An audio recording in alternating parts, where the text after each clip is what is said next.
अधिकारी बोलतो, कोर्टातून बोलतो अशा पद्धतीचे कॉल येतात। तसेच आपल्याला OTP पासवर्ड मागितले जातात, इमोशनल ब्लॅकमेल केले जाते।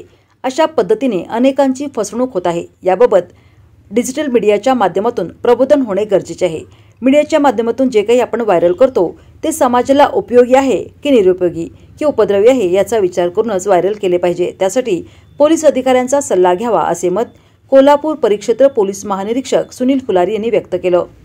महाराष्ट्र राज्य पत्रकार संघाच्या डिजिटल मीडियाचे मिरजेतील राज्यस्तरीय अधिवेशनाच्या दुसऱ्या सत्राच्या कार्यक्रमात ते बोलत होते। मिरजेतील Sanjay Bhokare group of institute येथे कार्यक्रम पार पडला। सुनील फुलारी पुढे म्हणाले, डिजिटल मीडियाला स्वातंत्र्य आहे।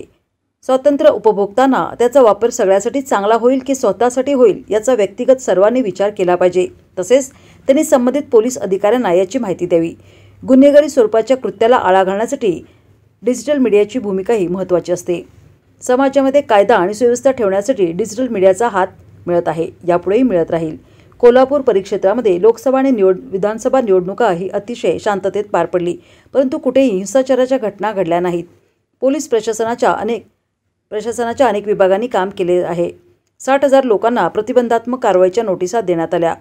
जवळपास 30,000 पोलीस फोर्स निवडणुकीवेळी काम करीत होते। कर्नाटकातून 15,000 होमगार्ड आणावे लागले, त्यासाठी 250 बसेस पाठवाव्या लागल्या। कन्नड भाषा आणि मराठी भाषांचा ताळमेळ घालण्यात आला। ऑडिओ व्हिडिओ मेसेज कन्नड आणि मराठीमध्ये पाठवून समतोल राखावा लागतो। कोल्हापूर जिल्हा आणि हा महाराष्ट्र मतदानामध्ये प्रथम क्रमांकावर आहे।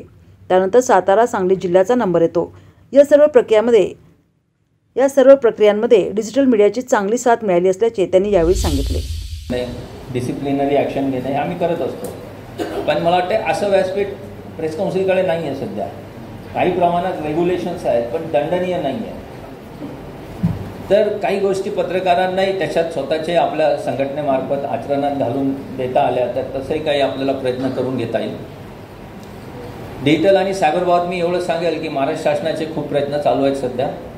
आत्ताच नुकतं मागच्या आठवड्यात महाराष्ट्र शासनाने महाराष्ट्र सायबर गुन्हे नियंत्रण महामंडळ गठीत केलेलं आहे। हे नवीन एक सुरुवात आहे महाराष्ट्र शासनाची। त्याचा एक GRE पब्लिश झालेला आहे आणि महाराष्ट्र सायबर गुन्हे सुरक्षा महामंडळ स्थापन करण्यामागे भूमिका हीच आहे महाराष्ट्र शासनाची की समाजाला, विद्यापीठांना, कॉलेजला, प्रोफेशनल्सला एक प्रोफेशनल मदत शासनाकडून सायबर गुन्ह्यांच्या बाबतीत मिळाली पाहिजे।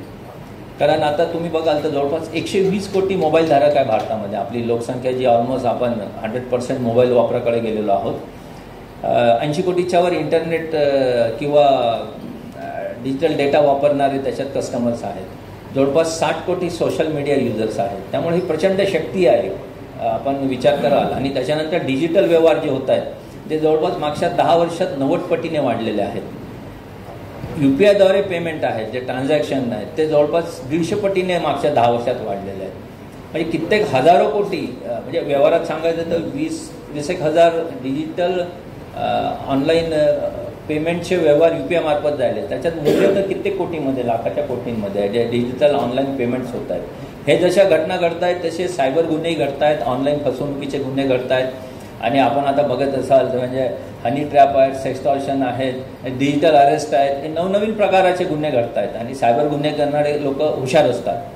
त्यासाठी एक अजून दुसरी कंपनी शासनाने तयार केलेली आहे, मार्वल नावाची। आता AI आणि डीपफेकचा जमाना आहे। Deepfake, AI artificial intelligence, chatbot, ChatGPT, याच्यातही महाराष्ट्र शासन प्रयत्न करत आहे पोलिसांना ट्रेनिंग देण्याचा।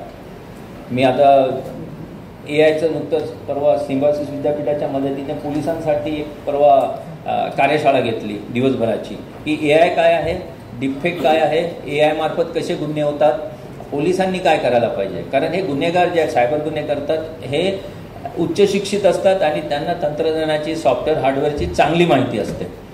तर याच्यासाठी आम्ही आमच्या पोलीस दलाला प्रशिक्षित करत आहोत की निदान याच्यातले टेक्नॉलॉजी जाणून घेऊन गुन्हेगारांना शोधता येईल। त्याच्यानंतर कार्यालयांमध्ये AIचा आणि सॉफ्टवेअरचा वापर चांगल्या प्रकारे होईल। E-ऑफिस नावाची आमची यंत्रणा आहे ज्याच्यात आता आम्ही हार्ड कॉपीज पत्रव्यवहाराच्या फाईलच्या संपुष्टात आणून आमचा पत्रव्यवहार जो आहे मुंबईची DG ऑफिस आणि गव्हर्नमेंटची कंप्लीट ऑनलाईन होतो। आता हार्ड कॉपीज आता जात नाहीत पहिल्यासारख्या। आता पुढचा प्रयत्न आहे की इकडे SP ऑफिस, IG ऑफिस हे आता E-ऑफिस झालेलं आहे। कॉपीज आणि पत्र हार्ड कॉपी जाणार नाही। त्याच्यानंतर पोलीस स्टेशनमध्ये तर CCTNS प्रणाली आलेली आहे। तुम्ही जात असाल तर तिथे आता FIR जी हाताने लिहिल्या जायची ती सगळी ऑनलाईन आहे. त्याच्यानंतर पुढची स्टेज येत आहे CCTNS2 येत आहे आता, जे टेक्नॉलॉजी अद्ययावत करून.